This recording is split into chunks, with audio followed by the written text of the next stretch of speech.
So I want you to imagine for a second that you're just taking a walk through a really dense forest. Okay, a nice relaxing walk. Right. And you look at the ground beneath your feet. And for the last 20 years or so, we've been told this really specific, honestly beautiful story about what's happening in that dirt. The whole cooperative forest idea. Exactly.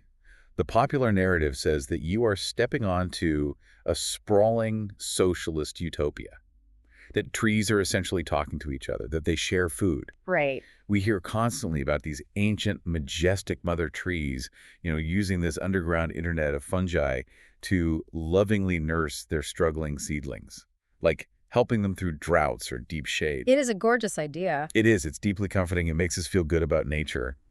But the only problem, and this is why we're here today, is that the deeper scientists actually look into the soil, the more they realize this forest utopia is mostly, well, fiction. Yeah, I mean, it is a profoundly powerful narrative, but when you actually look at the raw data, the biological reality is just incredibly different. Radically different. Right. Beneath the forest floor, we are not looking at a cooperative commune. We are looking at a ruthless, highly calculated biological gig economy. A gig economy. I love that phrasing. That's really what it is. It's a system driven by mutual exploitation, reciprocal sanctions, and just relentless self-interest. And importantly, it's primarily managed by the fungi themselves, not the trees. And that friction, right, between the story we really want to believe and the wildly complex, kind of brutal reality happening in the dirt. That is exactly what we are untangling today. It's a necessary untangling. For sure. So welcome to today's Deep Dive. I'm your host, and I'm joined by our resident expert. And our mission today is to look at this massive dossier of scientific research tracking the Wood Wide Web, which I think that term was born in a 1997 Nature editorial. Yeah, that's right, 1997. So we're going to look at the physical architecture of these networks, the first genetic maps, the Wall Street-style economics governing the resources, and this rising chorus of scientists begging the public to stop projecting human emotions onto trees. Which is so critical because if you want to understand what is actually happening in a forest, you have to start by completely discarding your human-centric assumptions. Yeah. You have to stop asking why a tree would choose to share, and start asking what mechanical evolutionary pressures force a plant and a fungus into a trade agreement. We need to look at the literal wiring. Okay, let's unpack this. Let's start right there at the absolute physical baseline. Good place to start. Because before we could even debate whether a massive Douglas fir is sending a care package to a tiny sapling, we need to know what the infrastructure looks like. And I was so surprised reading the dossier that the foundational term here isn't modern at all. No, not at all. It goes back to a German botanist named Albert Bernhard Frank in 1885. That's correct. Frank actually coined the term mycorrhiza. Which means? It translates straight from Greek as fungus root. And that terminology is really important because a mycorrhiza is not a plant structure and it is not a fungal structure. A hybrid. Exactly. It's an entirely unique, chimera-like physical interface where the tissue of a soil fungus and the tissue of a plant root physically fuse together. See, when I first read about this, I pictured like a mushroom just kind of wrapping its base around a tree root, sort of like a vine on a trellis. A lot of people picture it that way. But the evolutionary history suggests this is vastly more intimate, and it goes back way further than trees themselves. Yeah. We are talking about the dawn of terrestrial life. Roughly 450 million years ago. Wow. Yeah, so picture the Earth at that time. The oceans are teeming with life, right? But the continents are basically barren rock. Just dead stone. Right. And the ancestors of modern plants were just starting to make that transition from water to land. But an aquatic plant doesn't have a complex root system. It doesn't need one. Because it just absorbed stuff from the water. Exactly. So you have these early plants washing up on these harsh, jagged rocks. They can photosynthesize, taking sunlight and carbon dioxide to make sugars, but they have absolutely no way to extract the physical building blocks they need from solid stone. Like nitrogen, phosphorus, zinc. Right. They are sitting on a nutrient buffet, but they literally don't have a mouth to eat it. So they're starving while making sugar. Exactly, which is where the fungi come in. Because fungi are nature's ultimate miners. The miners. Okay. They excrete these powerful enzymes and acids that can literally dissolve solid rock. And their microscopic threads, which are called hyphoconus, they can navigate the tiniest microscopic crevices in the earth. So they form a partnership. Yes. Mhm. The early plants provided the solar-powered carbon fuel, the sugars, and the fungi provided the subterranean mining operation. And the fungi provided the subterranean mining operation. And this partnership was so successful that it literally greened the planet. And it's stuck.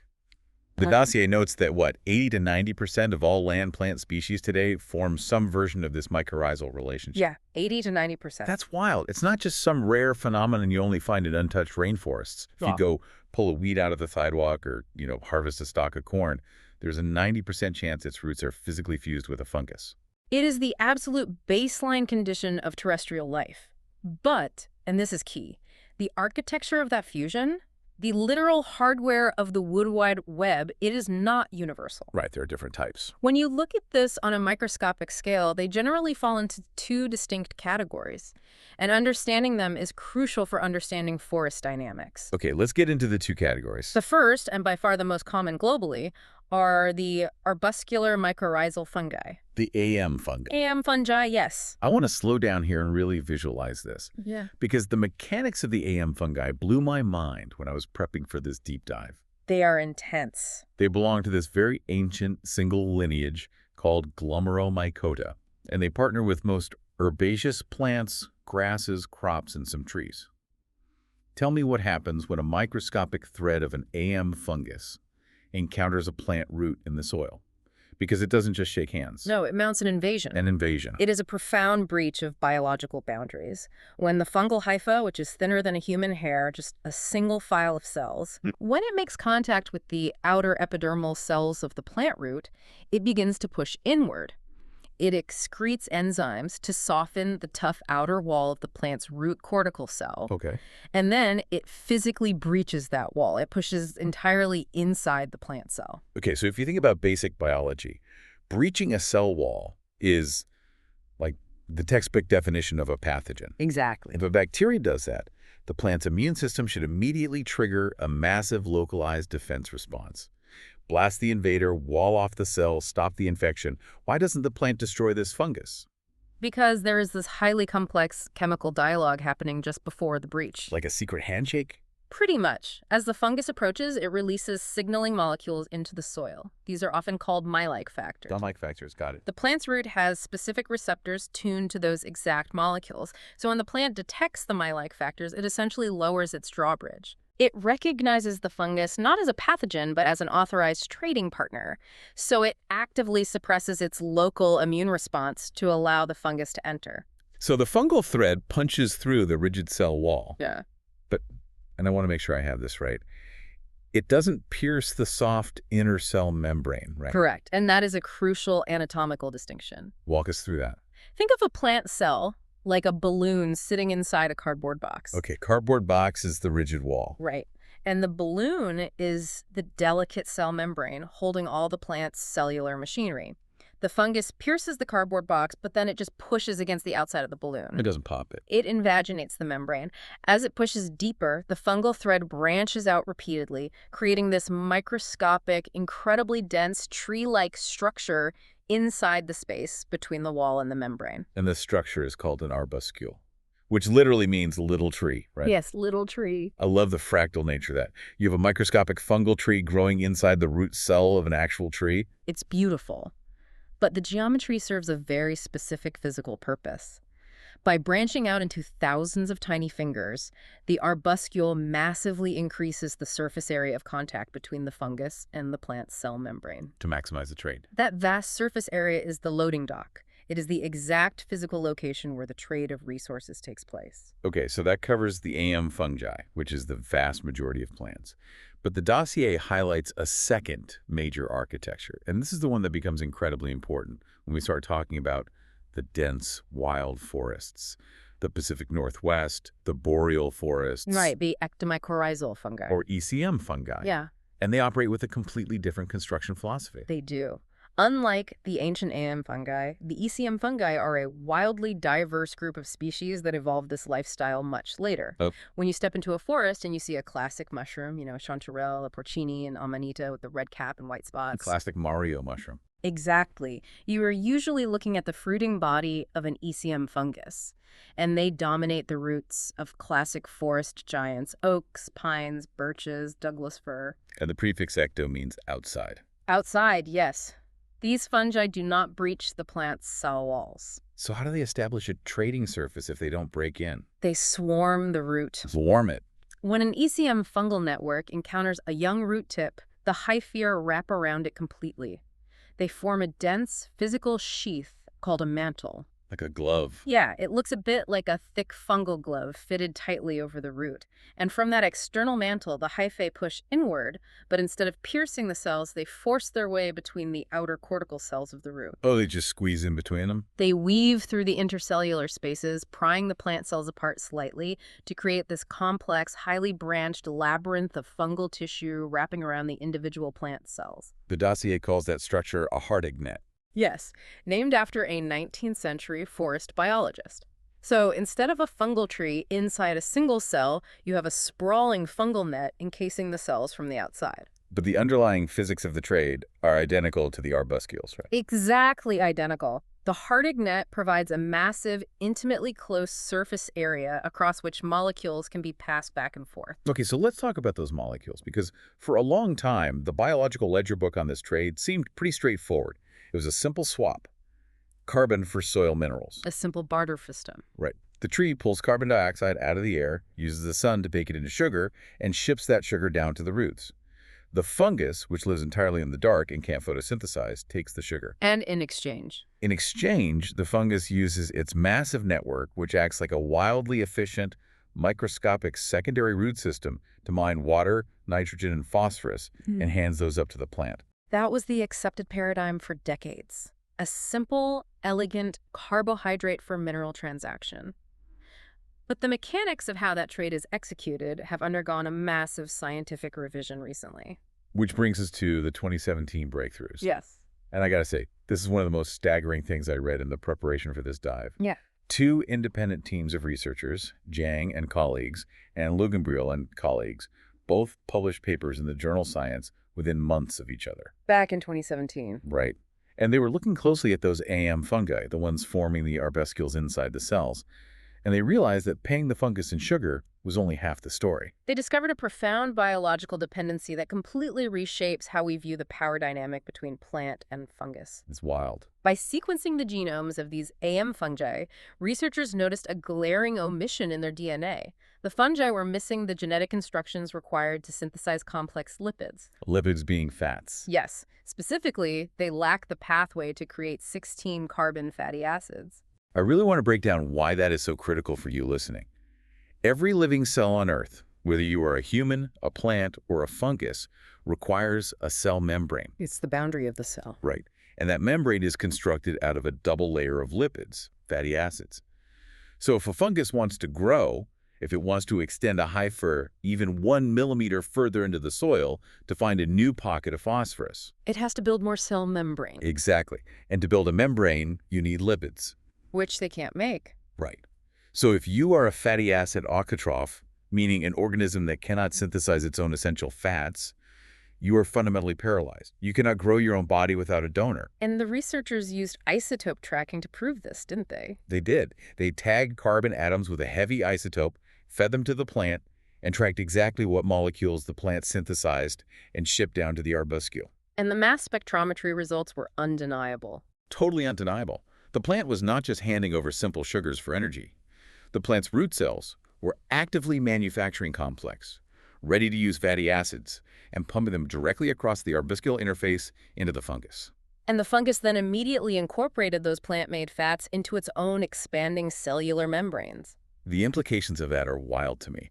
We always frame this relationship as a trade of resources, like going to the store and buying a bottle of water. Right, a simple transaction. But this is completely different. The plant is directly subsidizing the physical expansion of the fungal network by manufacturing the literal structural building blocks of the fungus's body. It's incredible. If the fungus is a delivery truck bringing phosphorus to the plant isn't just paying the driver. The plant is physically assembling the tires and the engine block in its own root cells and handing over the keys. It reveals an astonishing level of intimacy and dependency. And I want to pause here and draw a very firm line in the dirt, so to speak. Okay, draw the line. Everything we have discussed up to this minute, the arbuscules, the Hardick nets, the genetic sequencing of lipid pathways, the mass spectrometry of isotopes, this is all hard, measurable, mechanical biology. True. We are looking at enzymes, membrane transporters, and chemical gradients. We have not used the word sharing, and we have not used the word nurturing. Because at this cellular level, it looks like a strict biochemical machine. There's no intention. Exactly. It is a biological trade governed by physical laws, and keeping that measured reality entirely separate from the human narratives we overlay onto it is going to be the most important mental discipline we can practice as we move from the microscopic wire to the macro-level forest. That is the perfect pivot, because we know what the wire is made of now. We know the exact currency flowing across it. But for a very long time, the idea that these wires connected multiple trees into a vast wood-wide web was largely theoretical. It was an assumption. Scientists knew a fungus could connect to multiple roots in a greenhouse, but mapping an entire subterranean network in a wild, old-growth forest seemed impossible. You can't just take a shovel and trace a microscopic thread through 40 feet of dense, rocky soil without breaking it. No, you cannot physically excavate the network. To map it, you have to use genetics. And that monumental task was finally achieved in 2010. By Kevin J. Byler and his team. Right. And this team notably included Suzanne Simard, a name very closely associated with the popularization of forest networks. They published their findings in the journal New Phytologist, and it provided the very first true architectural map of a wild mycorrhizal network. It was a massive milestone. Walk us through the methodology here. Yeah. I want everyone to appreciate just how insanely tedious and brilliant this fieldwork was, because they didn't map a whole national park. They chose a tiny patch of forest. They cordoned off a 30 by 30 meter plot of interior Douglas fir forest in British Columbia. So an area roughly 100 feet by 100 feet. Exactly. And Douglas firs rely on those ECM fungi, the ones that form the Hardick nets on the outside of their roots. The team focused on two specific fungal species, Rhizopogon vesiculosus and Rhizopogon vinicolor. Try saying that 3 times fast. Right. But these are known to be prolific partners with Douglas fir. Okay, so to map the connections, you have to prove that the exact same fungal individual is physically attached to 2 different trees. But fungi don't have faces. How do you distinguish one individual fungus from another of the same species? Through a process called microsatellite DNA analysis. Okay. So a single continuous fungal body growing in the soil is called a genedet. To find the genets, the researchers couldn't just dig. They used soil cores, these long, hollow tubes, to punch down into the dirt at highly specific grid coordinates across the entire 100-foot square. Must have been exhausting. They pulled up thousands of these deep dirt cores. Then in the lab, they washed away the soil to expose the tiny hair-like tree roots. And they're looking for the root tips that are covered in that thick fungal mantle. Yes. They meticulously snipped off thousands of individual fungus-encased root tips. And they extracted the DNA from both the plant tissue inside and the fungal tissue outside. So they get both genomes. Exactly. By sequencing specific, highly variable regions of the DNA, the microsatellites, they could assign a unique genetic fingerprint to each tree and a unique genetic fingerprint to each fungal genet. Let me make sure I'm visualizing this. So if I find fungal tissue with fingerprint 001 on the roots of a massive Douglas fir on the north side of the plot, Yes. and then I find fungal tissue with the exact same fingerprint 001 on the roots of a tiny sapling 30 feet away, Yeah. I know with absolute certainty that those 2 trees are physically wired into the same continuous fungal body. Exactly. You've mapped the connection. And it took an immense amount of computational power to match all those thousands of fingerprints, but when they finally rendered the data visually, the result fundamentally changed ecology. What did it look like? Well, in that tiny 30 by 30 meter plot, they genetically identified roughly 67 individual Douglas fir trees of varying ages.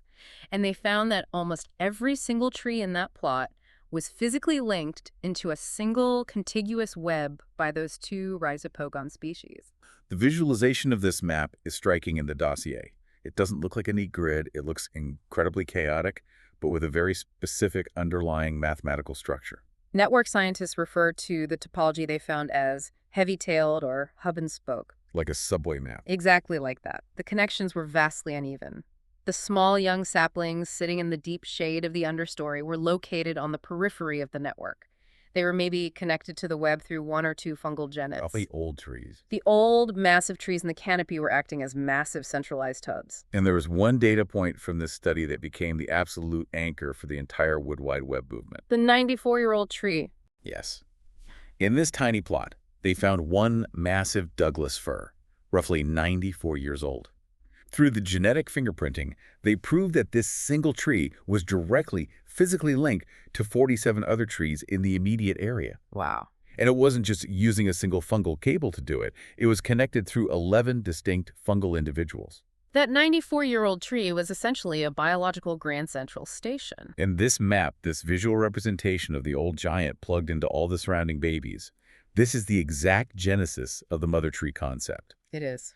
Because when you look at that diagram, human psychology just takes over. You see a central figure surrounded by smaller, weaker figures, all tied together. It naturally invites the analogy of a parent managing a family, or a central computer server distributing data to local nodes. It is an incredibly seductive image, and here we go, this is exactly where we must apply the discipline we talked about earlier. Okay, bringing us back down to earth. Right. The Byler study is a masterpiece of mapping, but we have to be exceptionally precise about what a map proves and what it does not prove. What doesn't it prove? This study demonstrated physical potential connection. It proved that the biological infrastructure exists. But a road map doesn't tell you the traffic conditions. Precisely. If we use a highway analogy, the genetic sequencing proves that the asphalt connects city A to city B. Right. It does not tell you if there are cars on the road. It does not tell you which direction the cars are driving. And it certainly does not tell you if the cargo in those cars is being sent as a gift from city A to help city B. Let me play devil's advocate here for a second, because it just seems so counterintuitive. Go for it. If the tree is pumping thousands of calories of sugar and complex lipids into this fungal hub, and that hub is physically touching a dying seedling 30 feet away, isn't it highly probable that those resources are flowing to the seedling? Like, why would a giant network exist if not to facilitate the health of the entire forest community? That question assumes the network is built and managed by the trees for the benefit of the trees. Well, aren't they? It assumes the trees are the architects of the highway.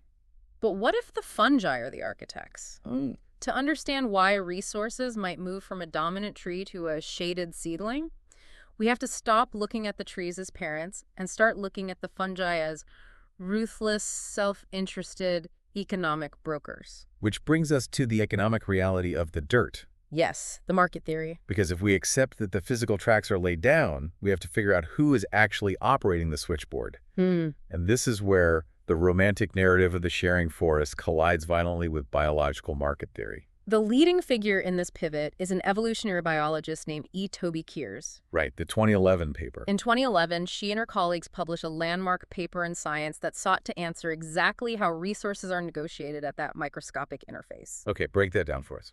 If you have a plant and a fungus swapping carbon for phosphorus, what prevents one side from just taking the goods and refusing to pay? What prevents cheating? Good question.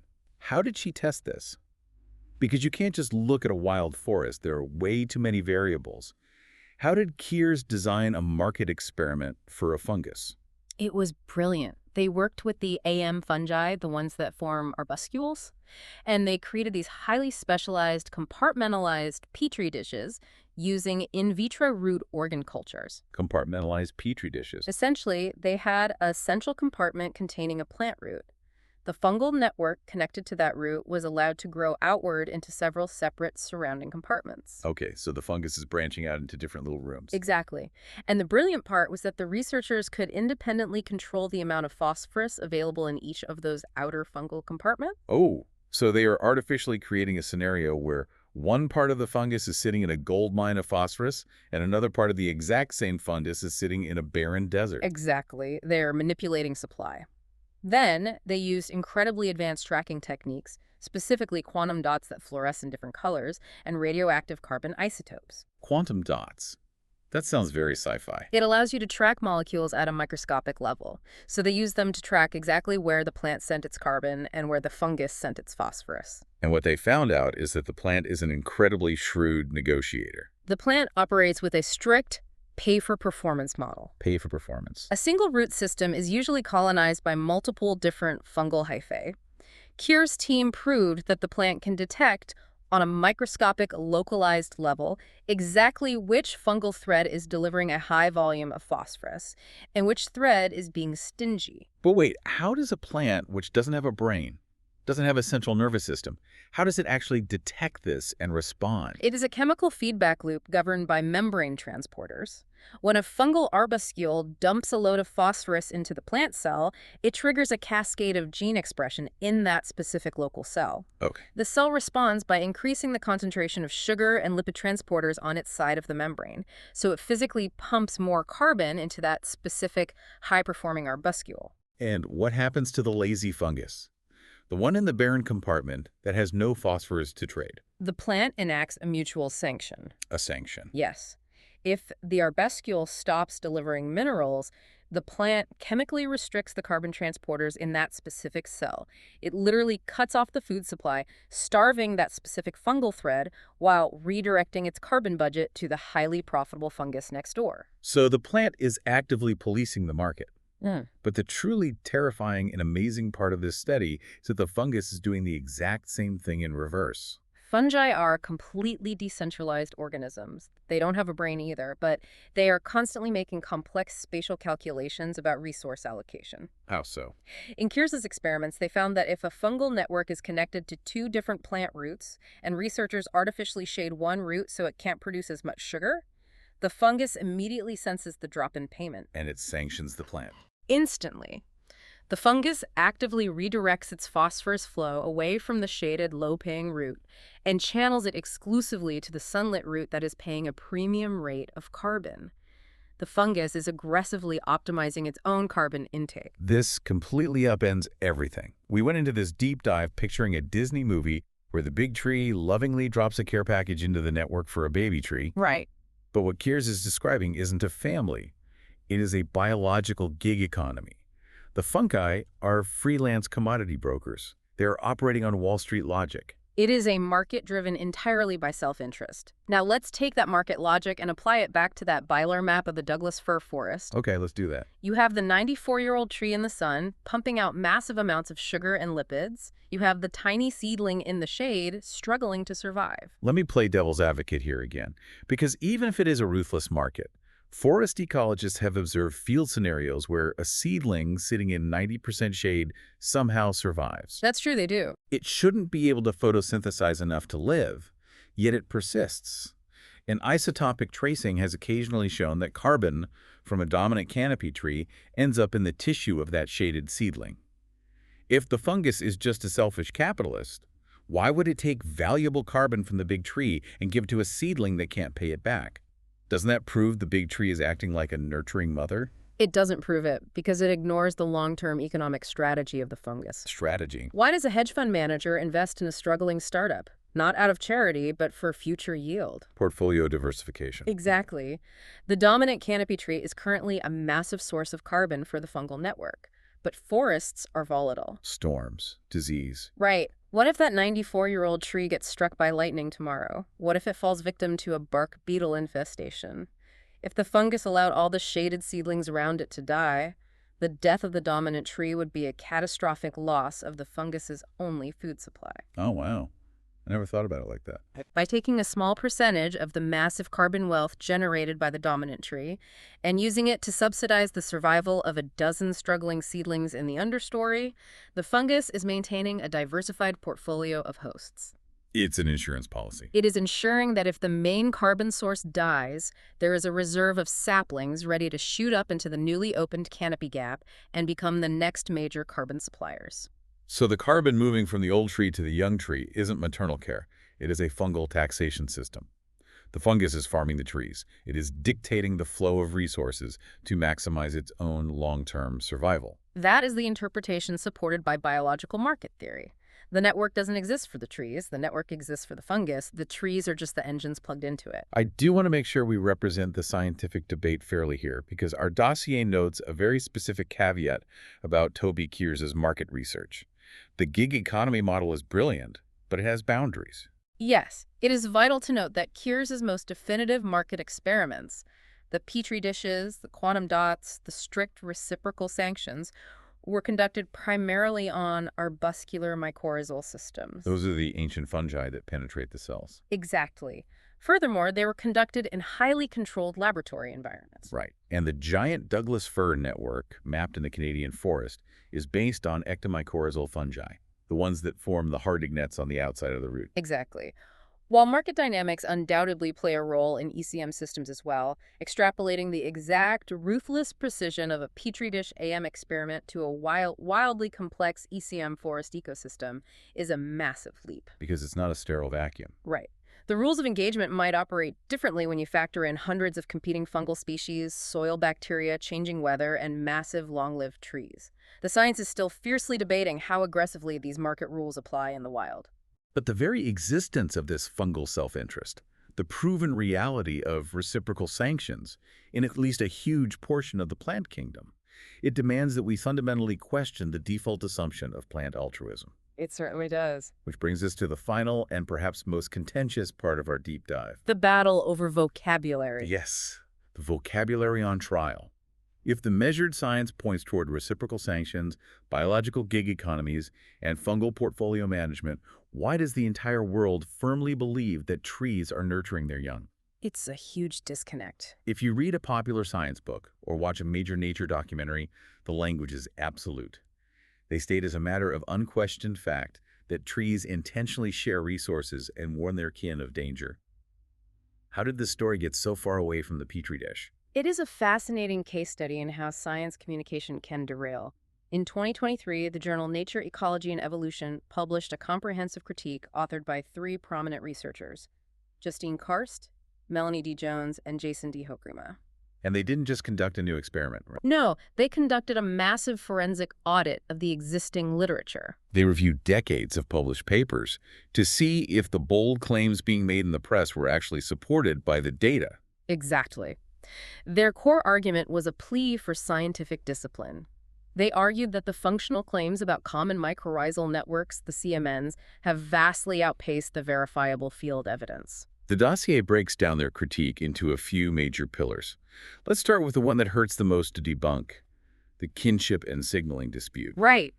The idea that a mother tree recognizes its own genetic offspring in the forest and preferentially funnels nutrients or chemical warning signals specifically to its babies rather than to random stranger seedlings. It is a beautiful, deeply human concept. What did Karst and her colleagues find when they looked for the proof? They found a void. A void. After reviewing all the available literature, they concluded that there is currently no peer-reviewed, published field evidence demonstrating that large, mature trees preferentially send resources or defense signals to their own offspring through mycorrhizal networks in a wild forest. None. Zero field evidence. How can that be? I mean, I've read a dozen articles explaining how mother trees nurse their kin. It comes down to the difference between a controlled greenhouse anomaly and a wild ecosystem. There have been a few isolated studies showing that some specific, mostly herbaceous plants grown in greenhouse pots might exhibit slight kin recognition. In a pot.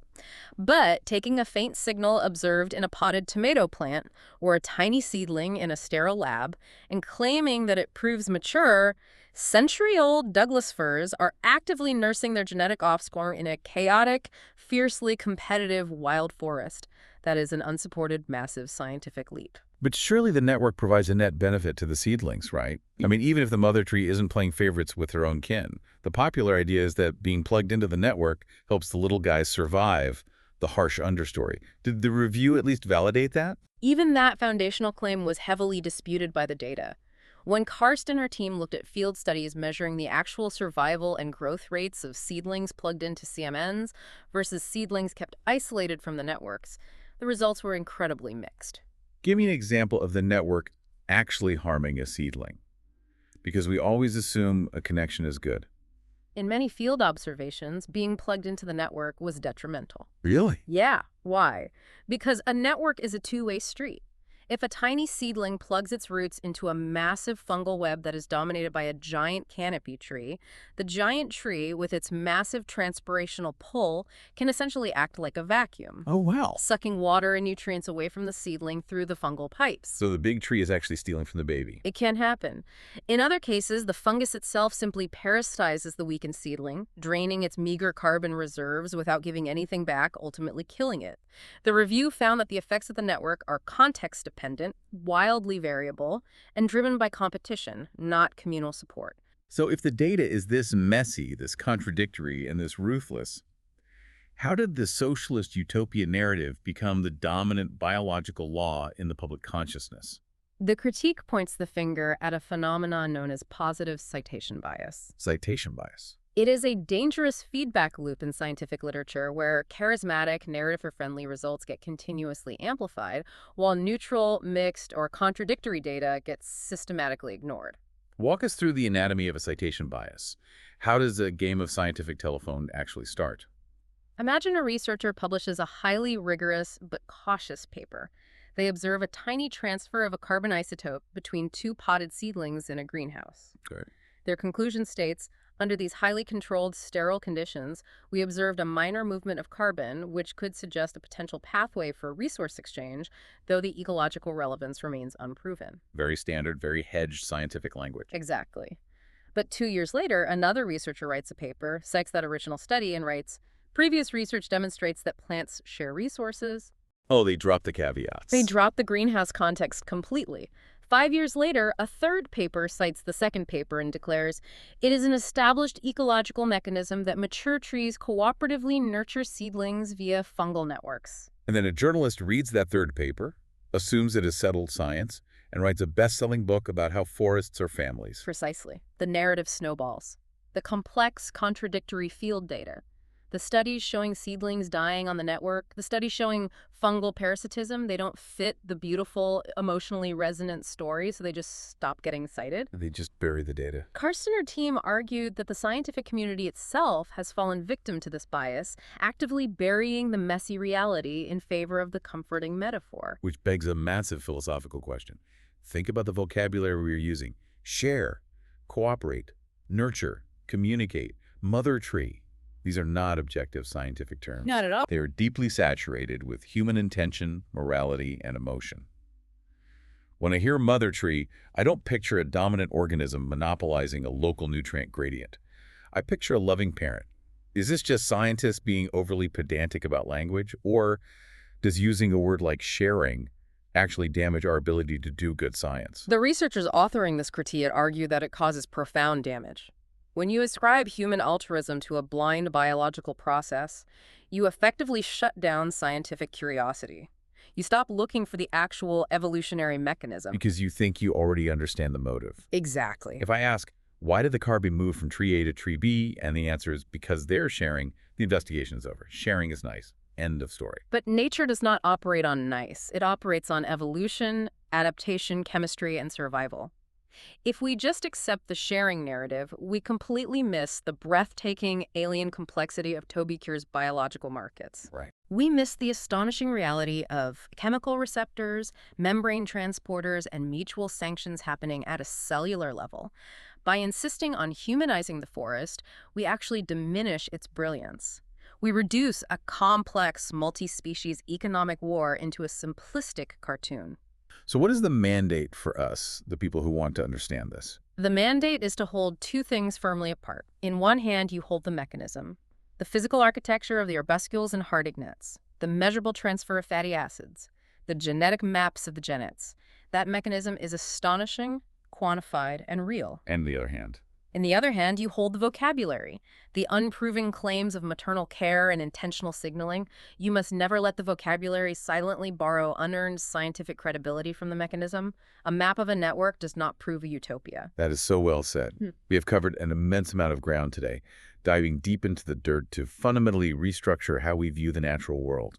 Let's try to synthesize this journey. Let's do it. We started by exploring the physical microscopic wire itself, the ancient 450 million-year-old mycorrhizal symbiosis. We looked at how AM fungi violently breach root cells to form arbuscules, while ECM fungi weave complex Hardig nets around the exterior. We then explored the stunning 2017 breakthrough, revealing that this isn't just a sugar for minerals trade. The plants are actively manufacturing complex fatty acids, the literal structural lipids, to physically build the cell membranes of their fungal partners. Which blew my mind.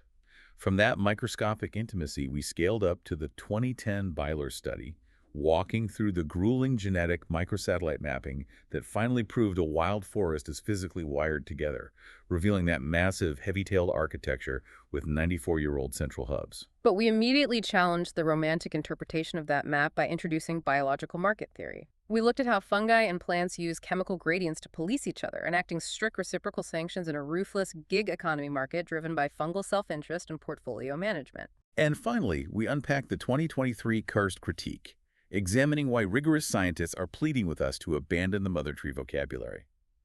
We explored how positive citation bias created a runaway narrative of kinship and sharing, obscuring the deeply competitive, messy, and context-dependent reality of wild forests. It is a perfect example of how science must constantly self-correct, stripping away our comforting human assumptions to reveal the harder but ultimately more fascinating biological truth. So what does this all mean for you the next time you walk through a dense, old-growth forest? I think the biggest takeaway is that nature doesn't need to be humanized to be miraculous. The idea of a blind, decentralized, market-driven web of fungi optimizing carbon flow beneath your feet, using chemical sanctions to manage a multi-species economy, is arguably so much more incredible than a tree simply deciding to be nice and share. The reality of the dirt is vastly wilder than the metaphor. It is indeed. And to leave you with a final lingering thought to mull over, I want to return to that 2017 lipid discovery. We know that arbuscular mycorrhizal fungi, which colonize 80 to 90% of all land plants, are fatty acid auxotrophs. They are physically incapable of building their own cellular membranes without the fats manufactured by the host plant. Right, the plant has to build the delivery truck. Consider the long-term evolutionary implications of that deep, absolute dependency. Okay, I'm listening. If a global subterranean network of fungi has evolved over 450 million years to chemically compel almost every plant on Earth to manufacture the vital lipids required for the fungi's own physical expansion, at what point does the plant end and the fungus begin? Yeah, what are you saying? Are the trees gracefully tapping into a cooperative fungal internet? Or has a globally dominant, hyper-intelligent, in an evolutionary sense, underground organism successfully domesticated the world's forests, farming them for fat to fuel its own endless, silent growth? Okay, that is going to keep me up at night. The idea that we are just walking on top of a massive planetary fungal farm, I love it, but it's terrifying. It changes the perspective entirely. It really does. And that is why we do this. Thank you for taking this deep dive with us today. Keep questioning the metaphors, keep looking beneath the surface, and we'll catch you on the next deep dive.